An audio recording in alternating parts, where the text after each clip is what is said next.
बिस्मिल्लाहिर्रहमानिर्रहीम। अस्सलाम वालेकुम व्यूअर, मैं हूं शहबाज और आप देख रहे हैं मेरा यूट्यूब चैनल। व्यूअर, आज हम बात करेंगे जी बेनाड्रिल सिरप के बारे में। ये इस्तेमाल होता है जी खुश्क खांसी में, यानी कि अगर आपको ड्राई कफ है यानी कि खुश्क खांसी है तो आप ये सिरप इस्तेमाल कर सकते हैं। इसके अलावा जो है एलर्जी की अलामत, यानी कि अगर आपको छींकें आती हैं, बहती है, अगर आपकी नाक बहती है, नाक से पानी आता है, इस सूरत में भी आप ये सिरप इस्तेमाल कर सकते हैं। अगर आप सफ़र में हैं और आपको चक्कर आते हैं या मतली आते हैं या फिर आपको खारिश या गले में खराश होती है, इस सूरत में भी आप इस्तेमाल कर सकते हैं।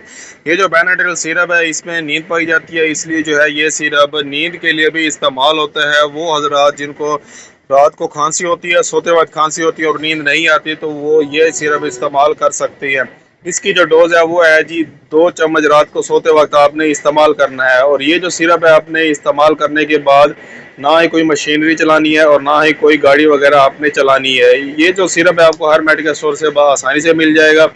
इसकी कीमत जो है वो उसके ऊपर प्रिंट होगी। अगर हम बात करें इसके साइड इफेक्ट के बारे में, इसके जो साइड इफेक्ट है आपको ज़्यादा नींद आ सकती है, चक्कर आ सकते हैं, कब्ज हो सकती है, मोशन हो सकती है, या आपका मुंह खुश्क हो सकता है या नाक खुश्क हो सकती है। अगर आपके माइंड में किसी भी किस्म का क्वेश्चन है तो मुझे कमेंट करके लाजमी बताएं। मिलते हैं अगली वीडियो में, अब तक के लिए हमें इजाज़त दें। अल्लाह हाफिज़।